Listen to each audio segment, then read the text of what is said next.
2 undisputed WWE Championship matches. Truths for life.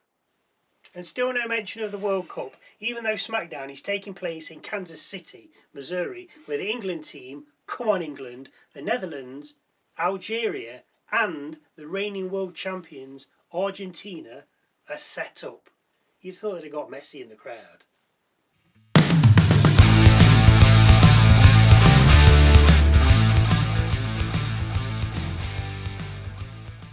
Hello, welcome to Wrestle MSX, the best wrestling channel you've never heard of.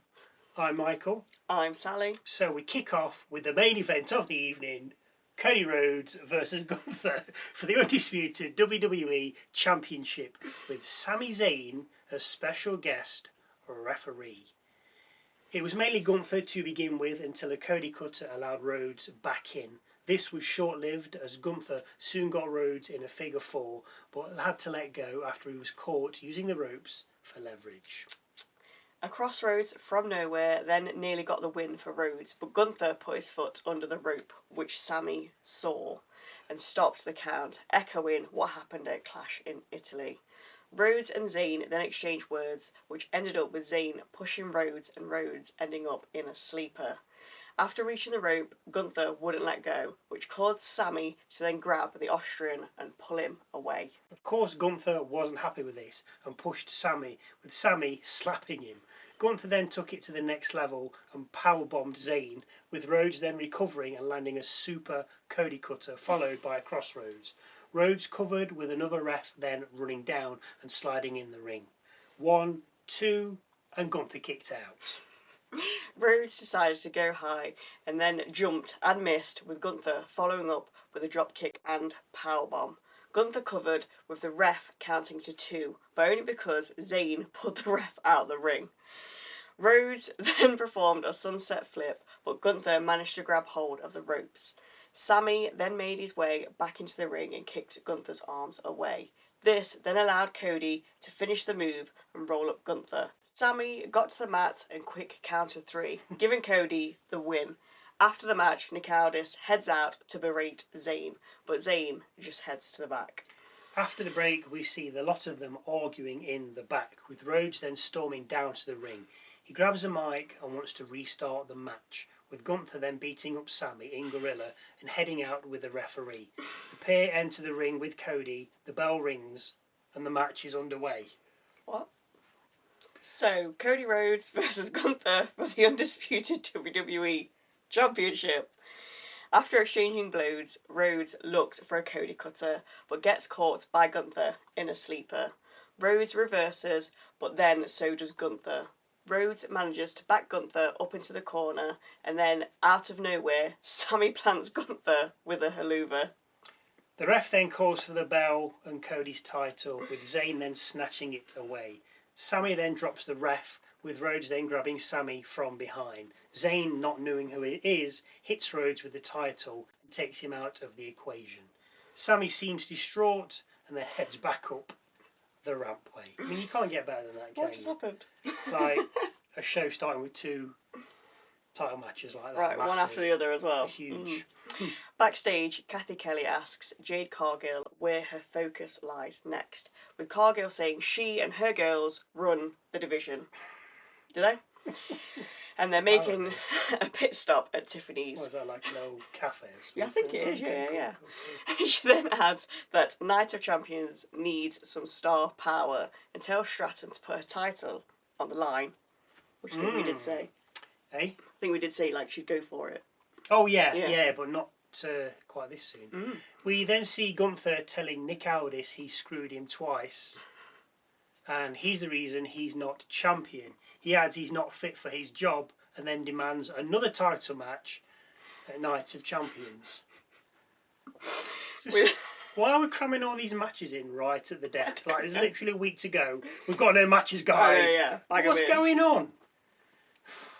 We then cut to Solo Sikoa telling Jacob Fatu he still doesn't want to be a part of Roman's gang, with Fatu saying he's not here for that. He's here to make sure no one interferes in Jay's King of the Ring match.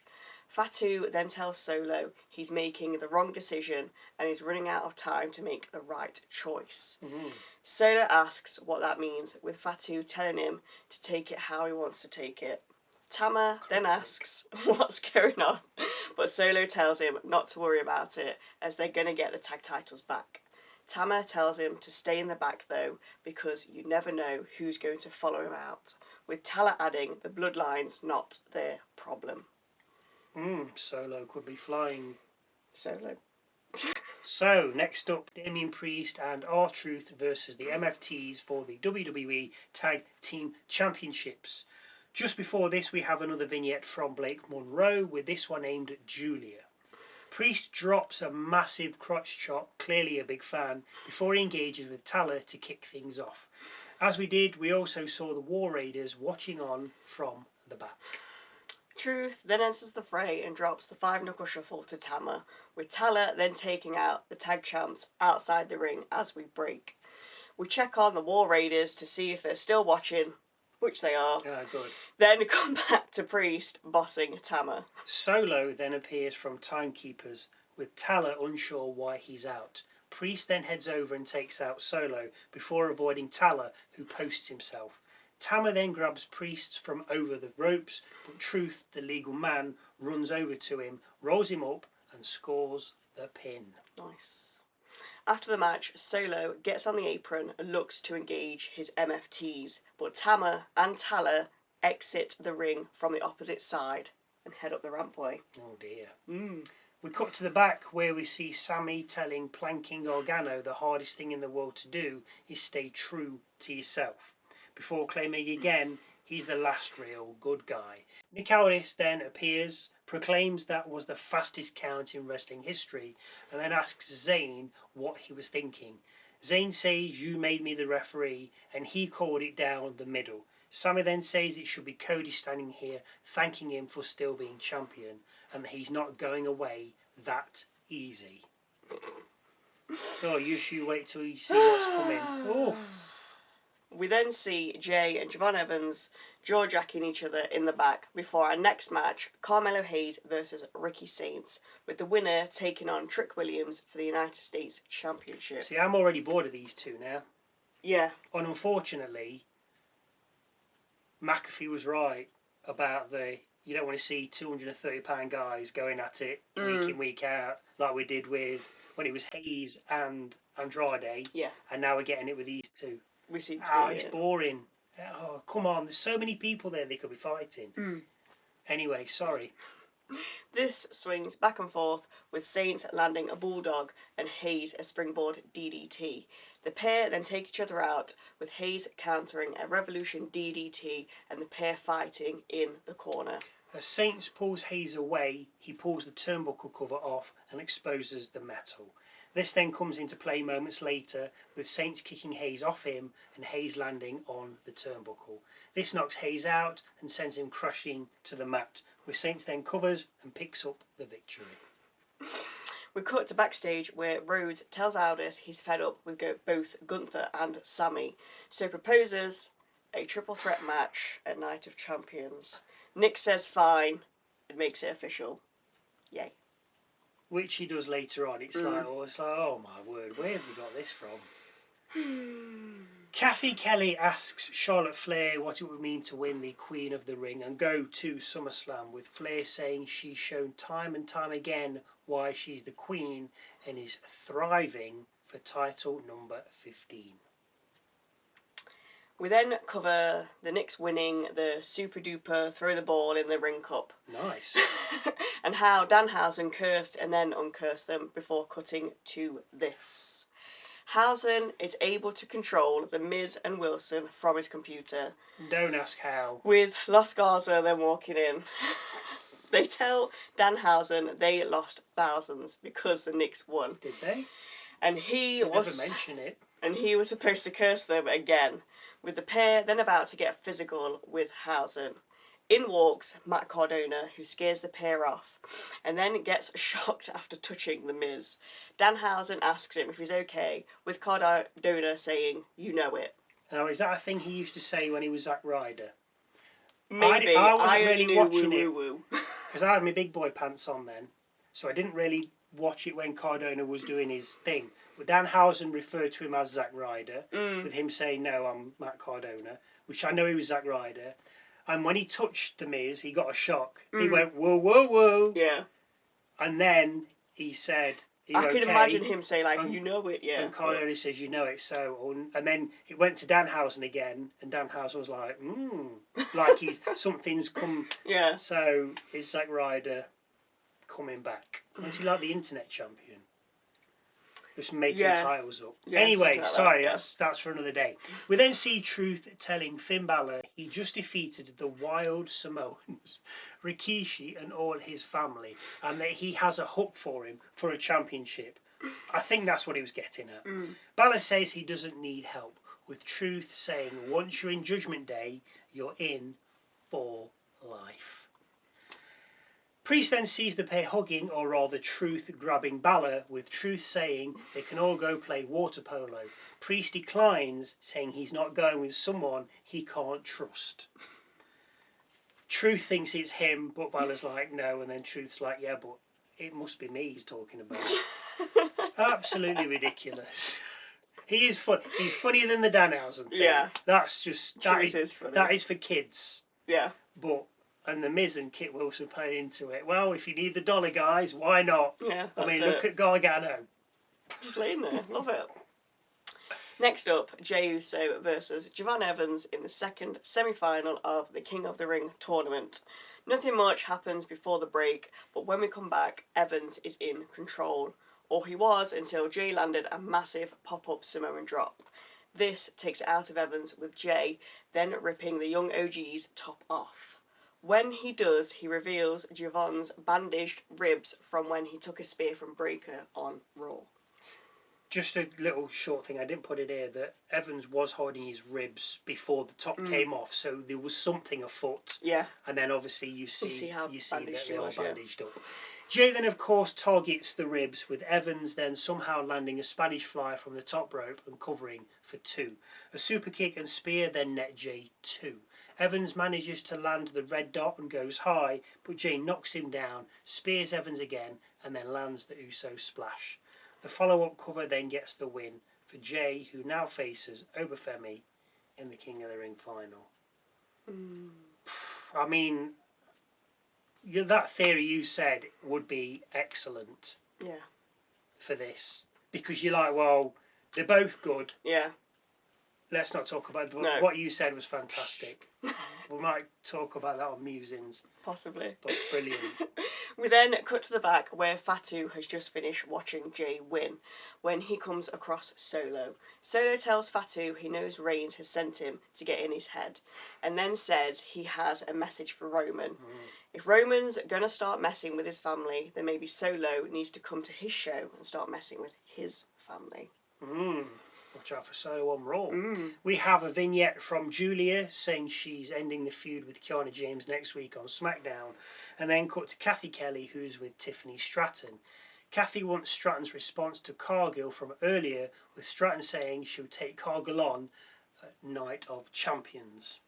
So they're just making stuff up, aren't they? Oh, let's have a match. Just throw them all Chelsea Green then rolls up with Stratton saying she doesn't need her and can do it on her own. So Cargill's going to win and Green's going to be like, I told you need me. Yeah, possibly, yeah. And then they'll have a rematch and she'll win because Green will help Stratton. Just writing it. I was literally going to, yeah. We have... No, okay. I'm not doing that one. No. We have vignettes from Liv Morgan, Brie and Paige, and Mean Girls, Fatal Influence, who say if the tag champs retain on Monday, they get next, with JC saying she's going to speak with Aldis about a match against Paige next week. See, so is Paige doing double duty then? Because if they retain the tag titles on Monday against... Oh, who are they facing on Monday?